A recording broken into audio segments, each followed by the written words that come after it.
الحمد لله رب العالمين. أشهد أن لا إله إلا الله وحده لا شريك له، وأشهد أن سيدنا ومولانا محمدا عبده ورسوله، صلى الله تبارك وتعالى عليه وعلى آله وأصحابه وذرياته أجمعين. أما بعد، فأعوذ بالله من الشيطان الرجيم. بسم الله الرحمن الرحيم.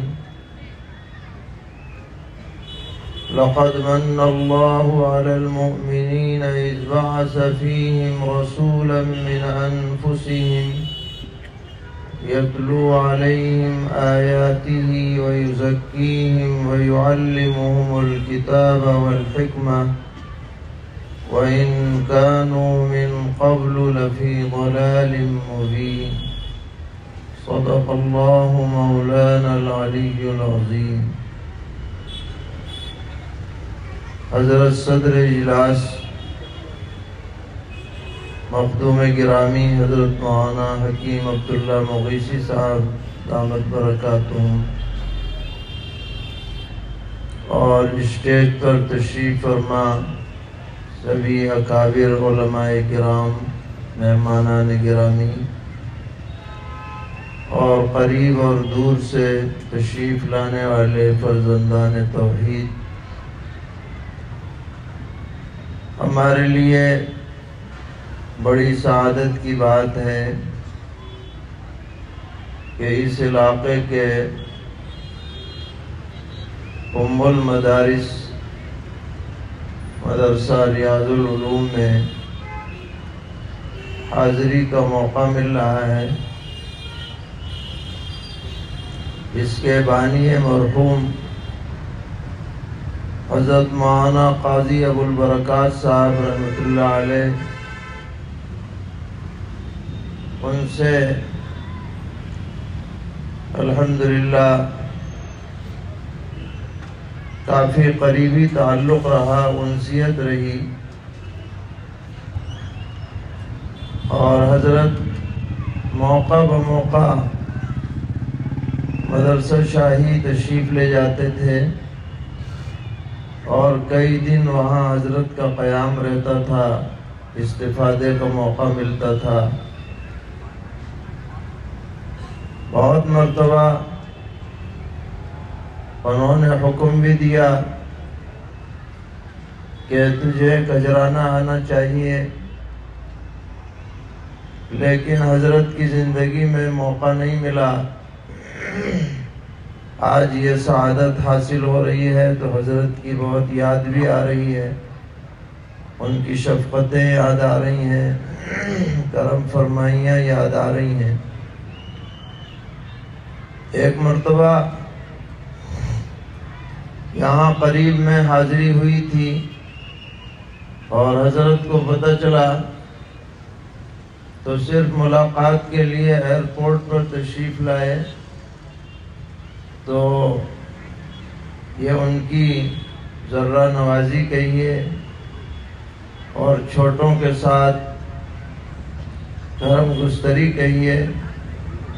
اللہ تعالیٰ ان کی قبر کو نور سے منور فرمائے، اور جو انہوں نے گلشن لگایا ہے اللہ تعالیٰ اسے ہمیشہ سرسبز و شاداب رکھے اور ان کے لیے صدقہ جاریہ بنائے. ابھی آپ نے بہت ہی قیمتی اور مفید باتیں حضرت صدر محترم کی زبانی سنی ہیں. ان میں سے ایک ایک بات دل میں بسانے اور یاد رکھنے کے قابل ہے. بلا شبہ آج جو ہم اس حالت میں یہاں نظر آ رہے ہیں کہ ایک بڑا مجمع ہے، دینی اجلاس ہے، سروں پر اسلامی نشان ٹوپی کی شکل میں موجود ہے، لباس صلحاء اور علماء جیسا ہے، یہ منظر جو نظر آ رہا ہے یہ دراصل ان مدارس اور مکاتب کی برکت ہے۔ اگر یہ مکاتب اور مدارس نہ ہوتے تو پتہ نہیں اس ملک کا کیا حال ہوتا، اور وہ پلاننگ کامیاب ہو جاتی جو انگریز نے یہاں کے بارے میں تیار کی تھی، اور جس کے لیے بظاہر اسباب تمام چیزیں مہیا کر لی گئی تھیں، لیکن اللہ تعالیٰ نے اپنے فضل و کرم سے مدارس کا آغاز فرمایا، یہ سلسلہ شروع فرمایا، جس سے باطل کا وہ منصوبہ ہی رہ گیا اور کامیاب نہیں ہو پایا۔ اس کی ابتدا چند مدارس سے ہوئی، چاہے وہ دارالعلوم دیوبند ہو، مظاہر علوم ہو، یا بعد میں دارالعلوم ندوۃ العلماء ہو، یا مدرسہ شاہی مراد آباد ہو، یا گلاوٹھی کا مدرسہ، خرجے کا مدرسہ ہو۔ جس وقت یہ مدارس قائم کیے جا رہے تھے، کسی کو بھی یہ اندازہ نہ ہوگا کہ یہ مدارس اتنے زیادہ کامیاب ہوں گے اور ان کا فیض اتنا عام ہوگا، لیکن اللہ تعالیٰ کا یہ دستور ہے کہ جتنے اخلاص کے ساتھ، حسن نیت کے ساتھ بنیاد رکھی جاتی ہے، اللہ تعالیٰ اس میں اسی اعتبار سے برکتیں عطا فرماتے ہیں۔ ابتدا کرتے وقت کام چھوٹا سا نظر آتا ہے، لیکن نیت کی برکت سے اللہ تعالیٰ اس کو بڑے سے بڑا بنا دیتے ہیں۔ جس وقت دارالعلوم دیوبند شروع ہوا تو کوئی بڑی عمارت پہلے سے نہیں بنائی گئی، بڑا رقبہ حاصل نہیں کیا گیا، بلکہ ایک بہت چھوٹی سی مسجد تھی، مسجد چھتا۔ اس کے صحن میں ایک انار کا درخت ہوا کرتا تھا، اسی کے نیچے ایک استاد بیٹھ گئے، ایک شاگرد کو بٹھا لیا اور مدرسے کی ابتدا ہو گئی۔ گویا ایک چراغ جل گیا، لیکن جلانے والوں کی نیت ایسی عظیم تھی اور ارادہ اتنا متبرک اور پاکیزہ تھا کہ اللہ تعالیٰ نے اس ایک چراغ سے لاکھوں لاکھ چراغ جلا دیے۔ مشرق میں، مغرب میں، شمال میں، جنوب میں، آبادیوں میں، دیہاتوں میں، شہروں میں، جزیروں میں، کہاں کہاں اس کی روشنی پھیلی اور پھیل رہی ہے، اس کا اندازہ لگانا مشکل ہے۔ شورش کشمیری نے کہا تھا، گونجے گا چار کھونٹ میں نانوتوی کا نام، گونجے گا چار کھونٹ میں نانوتوی کا نام، بانٹا ہے اس نے بادہ عرفان مصطفیٰ۔ تو یہ اندھیریاں، جہالت کی اندھیریاں دور کرنے کا کام یہ مدارس کر رہے ہیں، اور ان مدارس کا کام وہی ہے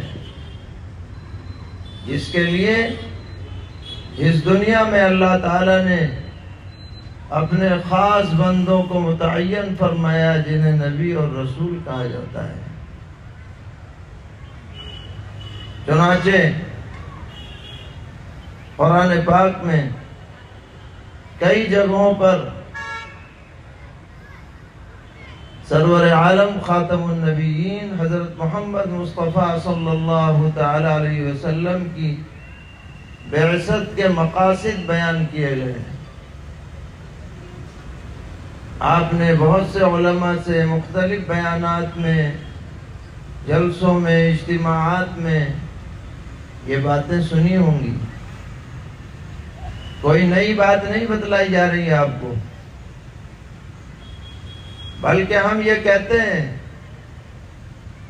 کہ ہمارے دین میں کوئی نئی بات ہے ہی نہیں جو بتلائی جائے. دین تو وہی ہے جو پرانا ہے، جو معروف ہے،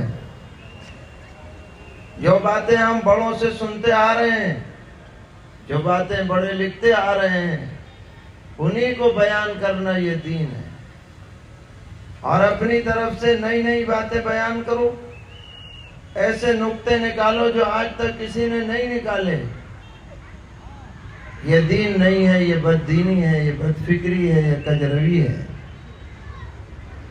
وہ باتیں جو قرآن پاک میں بیان ہوئیں اور بار بار بیان ہوئیں، ان کا امت میں بار بار مذاکرہ ہونا چاہیے، یاد دہانی ہونی چاہیے، استحضار ہونا چاہیے. خود اللہ تبارک و تعالی اس آیت مبارکہ میں تمام ایمان والوں پر اپنا احسان جتلا رہے ہیں. لقد من اللہ علی المؤمنین. یقیناً اللہ تعالیٰ نے ایمان والوں پر بہت بڑا انعام و کرم فرمایا، احسان فرمایا. اس سے بڑا احسان اور کوئی نہیں.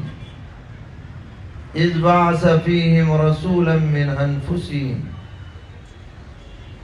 جب ان کے اندر خود انہی کے خاندان، انہی کے علاقے میں سے ایک رسول کو مبعوث فرمایا، خاتم النبیین حضرت محمد مصطفیٰ صلی اللہ تعالی علیہ وسلم کو. یعنی وہ کسی باہر کے علاقے سے نہیں تشریف لائے، کوئی الگ زبان بولنے والے نہیں ہیں، کسی الگ خاندان سے ان کا تعلق نہیں ہے، بلکہ ان کی پوری زندگی بعثت سے پہلے کی کھلی کتاب کی طرح تمہارے سامنے ہے. وہ سچے ہیں، امانت دار ہیں، بہترین اخلاق والے ہیں، شاندار کردار والے ہیں. پاک بازی ان کی صفت ہے، سچائی ان کی صفت ہے. کوئی ان کے کردار پہ انگلی نہیں اٹھا سکتا. تمہارے درمیان میں وہ رہنے والے ہیں. ہم نے انہی کو تمہارے درمیان میں مبعوث کیا ہے تاکہ تم یوں نہ کہو کہ بھئی یہ کہاں سے آ گئے، ہم انہیں نہیں جانتے، ہم ان کی زبان نہیں سمجھتے، ان کا خاندان پتہ نہیں کیا ہے. بلکہ ہم نے ایسے پیغمبر کو یہ ذمہ داری دی ہے جن سے تم پوری طرح واقف ہو. انکار کی کوئی گنجائش نہیں ہے. تمہارے لیے استفادہ آسان ہے، رکاوٹ کچھ نہیں ہے. یہ پیغمبر ہم نے تمہیں عطا کیے، یہ ہمارا انعام ہے. اور بلا شبہ اس سے بڑا انعام اور کوئی نہیں. کیونکہ جو شخص بھی سرور عالم صلی اللہ تعالی علیہ وسلم کے دامن سے وابستہ ہو جائے گا، وہ ضرور بھی ضرور جنت میں داخل ہوگا. اس کے علاوہ کوئی گارنٹی نہیں ہے جنت میں جانے کی. حتیٰ کہ اگر کوئی دنیا میں لا الہ الا اللہ پر یقین رکھے کہ اللہ کے علاوہ کوئی معبود نہیں، لیکن پیغمبر علیہ السلام کو رسول نہ مانے، یعنی توحید کا قائل ہو لیکن رسالت کو تسلیم نہ کرے، وہ جھک مار لے گا لیکن جنت میں نہیں جا پائے گا. جنت میں جو بھی جائے گا حضور کے غلام بن کر کے جائے گا، حضور کے دامن سے وابستہ ہو کر کے جائے گا. اس سے بڑی گارنٹی اور ضمانت اور کیا ہو سکتی ہے. یہ احسان اللہ تعالیٰ نے فرمایا. اس کے بعد یاد دلایا کہ یہ جو پیغمبر ہیں ان کے 4 کام ہیں. گویا یہ ان کی بعثت کے مقاصد ہیں. یتلو علیہم آیاتی. پیغمبر کا پہلا کام یہ ہے کہ اللہ تعالیٰ کی جو آیتیں ان پر نازل ہوئی ہیں قرآن پاک کی صورت میں، یہ ان آیتوں کو پڑھ کر سناتے ہیں. تلاوت کرتے ہیں، کیسے پڑھی جائیں، کہاں سے کہاں تک آیت ہو، کس لفظ کو کس مخرج سے نکالا جائے، کہاں غنہ کیا جائے، کہاں اخفا کیا جائے، کہاں دیگر قواعد کی رعایت رکھی جائے، یہ کسی امتی نے اپنی طرف سے طے نہیں کیا ہے، یہ سب ثابت ہے سرور عالم صلی اللہ تعالی علیہ وسلم سے۔ آپ نے امت کو تلاوت کا طریقہ بتلایا، اور بعض صحابہ کرام رضی اللہ تعالی عنہم کو باقاعدہ منتخب فرمایا کہ وہ لہجہ جس کے انداز پر میں تلاوت کرتا ہوں تم اسے اپنے اندر جذب کرو اور امت تک پہنچاؤ۔ چنانچہ ان صحابہ میں سب سے بڑے قاری صاحب ہیں اقرؤہم ابی بن کعب رضی اللہ تعالی عنہ۔ صحابہ کی الگ الگ خوبیاں ہیں، امتیازات ہیں، ان میں حضرت ابی بن کعب رضی اللہ تعالی عنہ کا امتیاز ہے کہ یہ سب سے شاندار قاری صاحب ہیں۔ القاری المقری ابی بن کعب من الصحابۃ رضی اللہ تعالی عنہ۔ تو ایک المقری کو طے کیا تاکہ امت تک وہ قرات پہنچے جو پیغمبر نے ان کے سامنے پڑھی ہے اور انہوں نے جذب کی ہے۔ پھر آپ نے جائزہ لیا کہ امت کیسے تلاوت کر رہی ہے، تو حضرت عبداللہ ابن مسعود رضی اللہ تعالیٰ عنہ ان سے فرمایا پیغمبر علیہ السلام نے کہ ذرا تم مجھے پڑھ کے تو سناؤ، کیسے پڑھتے ہو تم قرآن؟ عرض کیا کہ حضرت آپ پر قرآن نازل ہوا، ہم آپ کو پڑھ کے سنائے؟ کہ ہاں میرا جی چاہتا ہے میں سنوں۔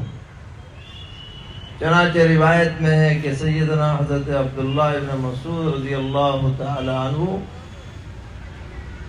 سورہ نساء پڑھنی شروع کی انہوں نے، اور تقریباً 1.5 پاؤ پڑھ دیا، آنکھ بند کر کے پڑھے چلے جا رہے ہیں، حضور سن رہے ہیں۔ جب اس آیت پر پہنچے فَكَيْفَ إِذَا جِئْنَا مِن كُلِّ أُمَّةٍ بِشَهِيدٍ وَجِئْنَا بِكَ عَلَى هَؤُلَاءِ شَهِيدًا، یعنی اس وقت کا کیا منظر ہوگا جب ہم ہر امت کے لیے ایک گواہ بلائیں گے اور ان سب پر آپ کو گواہ بنائیں گے۔ یہ آیت آپ نے سنی تو پیغمبر علیہ السلام کی آنکھوں سے آنسو روا ہو گیا، قیامت کا منظر سامنے گھوم گیا۔ تو عبداللہ ابن مسعود رضی اللہ عنہ فرماتے ہیں کہ میرے قریب بیٹھے ہوئے ایک صحابی نے مجھے کوہنی لگائی، دیکھو تو کیا معاملہ ہے؟ اب جو سر اٹھایا دیکھا حضور کی آنکھوں سے آنسو روا ہے۔ تو آپ نے سنایا بھی صحابہ کو، اور آپ نے صحابہ سے سنا بھی، تاکہ امت میں تلاوت کا تسلسل اسی انداز پر جاری رہے جس کا نمونہ پیغمبر علیہ السلام نے پیش فرمایا۔ یہ باقاعدہ ایک مشن ہے نبوت کا، یتلو علیہم آیات۔ اسی مشن کا آپ کو اگر منظر دیکھنا ہے تو آپ یہاں حفظ کی درسگاہ میں چلے جائیے، ناظرے کی درسگاہ میں چلے جائیے، جہاں ایک استاد سن بھی رہا ہے، سنا بھی رہا ہے، یہ کار نبوت انجام دے رہا ہے۔ بتائیے دے رہا ہے نہیں دے رہا ہے؟ جو پہلے نمبر پر ہے یتلو علیہم آیاتی، اس سے بڑا کار نبوت اور کیا ہوگا؟ جو بعثت کا ایک اہم مقصد ہے۔ اس کے بعد آپ نے فرمایا وَيُزَكِّيهِمْ،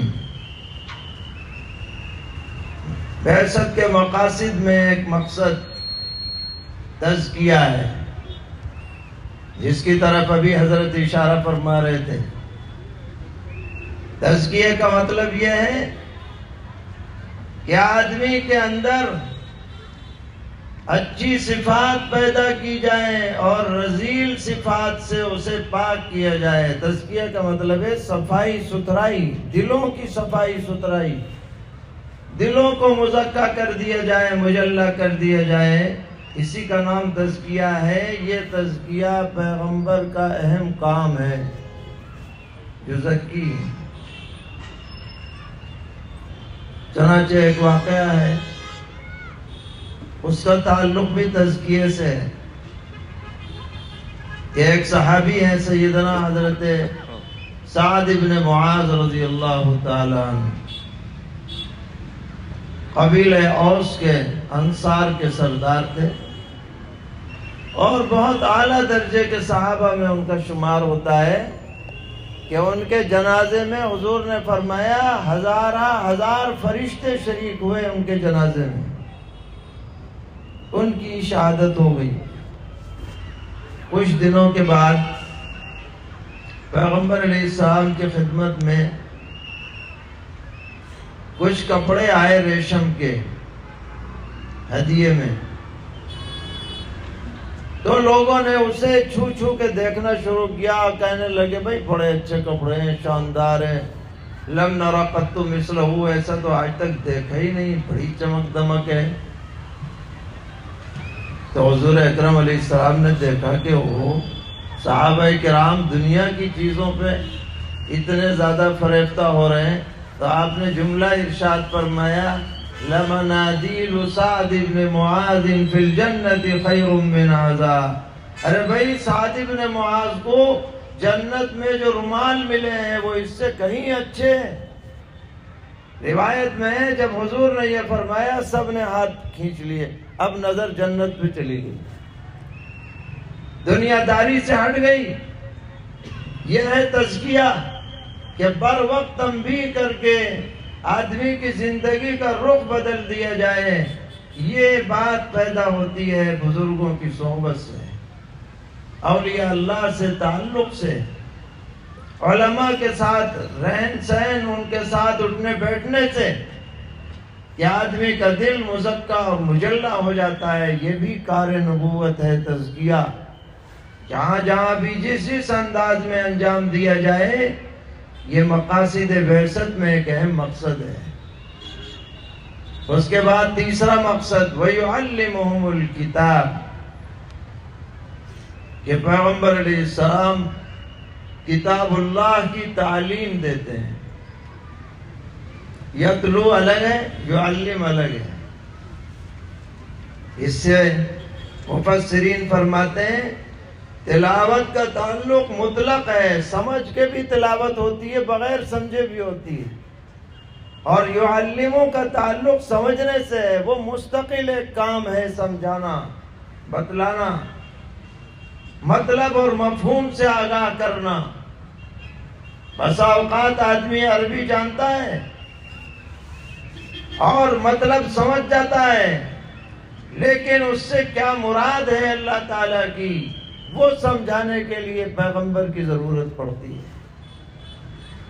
بہت سی مثالیں اس کی احادیث شریفہ میں کہ قرآنی آیت سے لوگوں نے کچھ سمجھا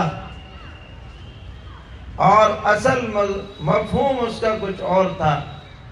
ایک آیت نازل ہوئی الذین آمنوا ولم یلبسوا ایمانہم بظلم اولئک لہم الامن وہم مہتدون، کہ جو لوگ ایمان لائے اور انہوں نے اپنے ایمان کے ساتھ کوئی ظلم نہیں ملایا، ان کو امن ہے، وہی ہدایت یافتہ ہے۔ اب لغوی اعتبار سے تو ظلم کس کو کہتے ہیں؟ کسی کو مار دیا، کسی کے ساتھ زیادتی کر دی، کسی کا حق طلب کر لیا، اور یہ تو بھئی آدمی سے ہو ہی جاتا ہے، کوئی زبانی زیادتی، ہاتھ سے زیادتی، مال سے زیادتی۔ تو صحابہ کرام رضی اللہ عنہ بے چین ہو گئے اور عرض کیا کہ اللہ کے رسول اتنی بھاری آیت نازل ہوئی، یہ شرط لگ گئی وَلَمْ يَلْبِسُوا إِيمَانَهُمْ بِظُلْمٍ، کس کو امن ملے گا؟ حضور نے فرمایا کہ ظلم سے یہاں مراد شرک ہے، شرک نہیں ملایا ایمان کے ساتھ، کیونکہ ان الشرک لظلم عظیم۔ قرآن نے اس کی تفسیر دوسری جگہ کی ہے، تو صحابہ کی جان میں جان آئی کہ ظلم سے مراد یہاں شرک ہے۔ یہ ہے تعلیم کتاب۔ تو کتاب اللہ کی تعلیم الگ ہے، تلاوت کتاب اللہ الگ ہے، دونوں کو الگ الگ بیان کیا۔ یہ بھی ہمارے مدرسوں میں کام ہوتا ہے، تفسیر پڑھائی جاتی ہے، ترجمہ پڑھایا جاتا ہے، اس کے شان نزول کو بتلایا جاتا ہے، ناسخ منسوخ کو بتلایا جاتا ہے۔ یہ تعلیم کتاب، یہ بھی کار نبوت ہے، اہم ترین کار نبوت ہے۔ اور چوتھی ذمہ داری بتلائی، وَيُعَلِّمُهُمُ الْكِتَابَ وَالْحِكْمَةَ۔ حکمہ کا مطلب پتے کی باتیں، نفع کی باتیں، کارآمد باتیں، جس سے دنیا کا بھی نفع ہو، آخرت کا بھی نفع ہو۔ یہ حدیثوں کا پورا ذخیرہ الحکمت میں آتا ہے۔ ایک لفظ کے اندر اللہ تعالیٰ نے حدیثوں کی تعریف کر دی ہے، الحکمہ۔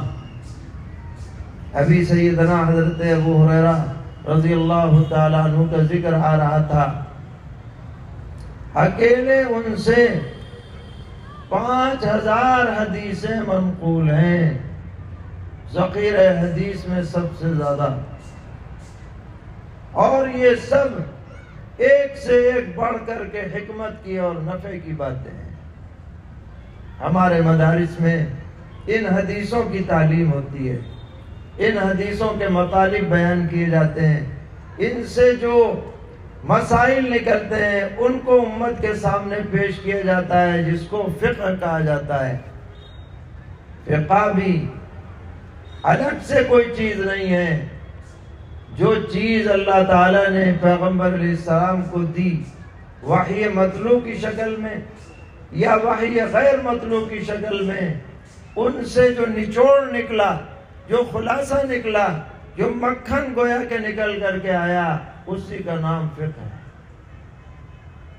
اگر ہم ان مسائل سے واقف نہ ہوتے، جو حضرات فقہاء کرام نے استدلالات کیے اور استنباطات کیے اور ہمارے سامنے ایک منظم نظام پیش کر کے رکھ دیا، تو آج دین پر عمل کرنا بڑا مشکل ہو جاتا ہے۔ ہر عام آدمی کے لیے قرآنی آیات کو سمجھنا، حدیث کو سمجھنا بہت مشکل ہوتا۔ اللہ تعالیٰ ان فقہاء کی قبروں کو نور سے منور فرمائے، جنہوں نے اپنی راتوں کو قربان کر کے ہمارے لیے مسائل مرتب کیے، طہارت کے الگ، نماز کے الگ، زکوٰۃ کے الگ، فلاح کے الگ، تاکہ دین پر عمل کرنا آسان ہے۔ تو یہ جو کام انجام دیا جا رہا ہے، یہ اسی نبوی کاموں کا تسلسل ہے۔ جب تک یہ تسلسل باقی رہے گا، انشاءاللہ نبوت کا مشن امت میں زندہ رہے گا۔ اللہ تعالیٰ نے فرمایا، وَإِن كَانُوا مِن قَبْلُ لَفِي ضَلَالٍ مُبِينٍ۔ حضور کی بعثت سے پہلے لوگ سری گمراہی میں پڑے ہوئے تھے، حضور آئے تو گمراہی ختم ہوئی۔ اس آیت سے یہ بھی مفہوم ہوتا ہے کہ اگر ان کاموں کو چھوڑ دیا جائے گا پھر گمراہی لوٹ آئے گی۔ وَإِن كَانُوا مِن قَبْلُ لَفِي ضَلَالٍ مُبِينٍ سے تو اللہ نے بہت بڑا فضل فرمایا کہ اس علاقے میں یہ مدرسہ اور دیگر ادارے بچوں کے بھی اور بچیوں کے بھی بہترین انداز میں خدمات انجام دے رہے ہیں۔ ہماری دعا ہے کہ اللہ تعالیٰ یہ سبھی گلشن آباد اور شاداب رہیں، اور یہاں پڑھنے والے سبھی طلباء کو اللہ تعالیٰ علم نافع عطا فرمائیں، پڑھانے والوں کے علوم میں برکتیں عطا فرمائیں، معاونین منتظمین سب کو جزائے خیر عطا فرمائیں، اور اس ملک میں ہم سب کو امن کے ساتھ، عافیت کے ساتھ اپنے تمام دینی اور دنیاوی امور کو انجام دیتے رہنے کے اسباب عطا فرمائیں، رکاوٹوں کو دور فرمائیں۔ وصلی اللہ تعالی علی خیر خلقہ محمد وآلہ وصحبہ اجمعین برحمتک یا ارحم الراحمین۔ نہیں بالکل نہیں. نہیں نہیں